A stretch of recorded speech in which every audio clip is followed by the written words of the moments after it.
There's a really sad story which is published in the FT about which tells us, I think, the sorry state of British industry and the sorry state of British business imposed with rules imposed by the present government. This isn't a Britain which is open for business. This is a Britain which is closing down.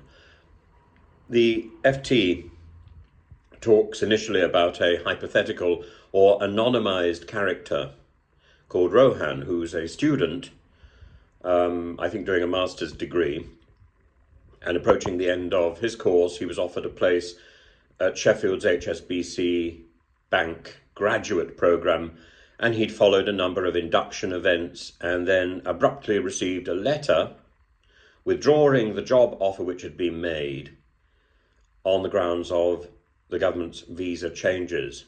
He talks of months wasted and how he'd come to this country when the rules were different.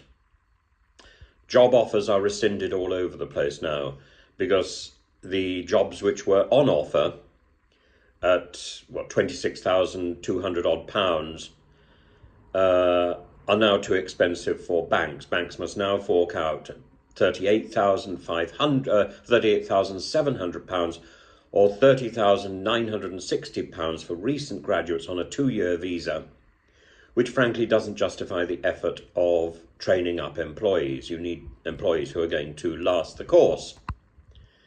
And this is telling people that Britain is the wrong place to study, the wrong place to work. This is the message of Rishi Sunak's Brexit Britain. Britain is not open for business and has lied. So specifically, the FT talks about HSBC, Deloitte, KPMG. KPMG is slightly different because it has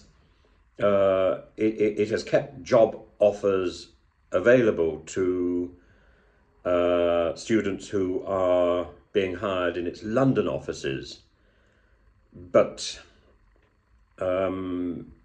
Deloitte and HSBC apparently say that they are worried that if they increase the amount of money they're offering to international students, they will face discrimination cases if they don't increase the salary offered to national students, to indigenous students. So foreign students must receive the same offers as domestic applicants. Fairness and consistency means that they feel they are obliged to rescind their offers. I think they should be obliged to keep their offers this year, whatever they do next year, on the basis of honour. And my word is my bond.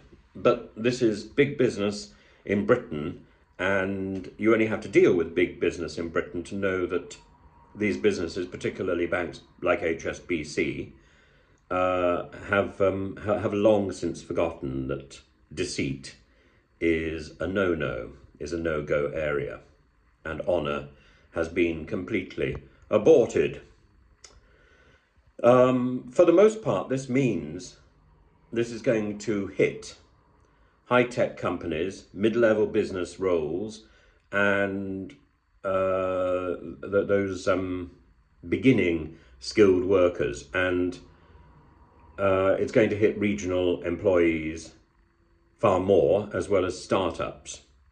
And this is why KPMG is able to keep job offers for its London offices, because it's slightly more stable.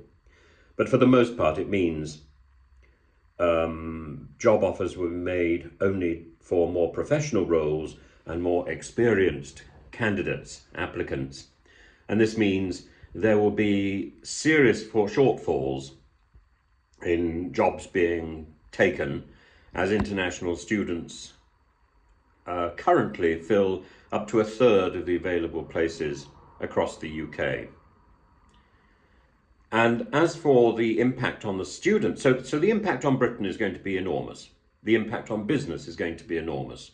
The impact perhaps on lawyers who have increased their fees all round to match US legal businesses will be less profound, but the impact on almost every other business in Britain will be astronomical. And one of the students who was interviewed by the FT says, without backup, as this student is now facing exams, without backup, no time to apply for other jobs. This is, as a student going through the exam period, with no warning, no prior knowledge, this builds frustration and mistrust in the UK.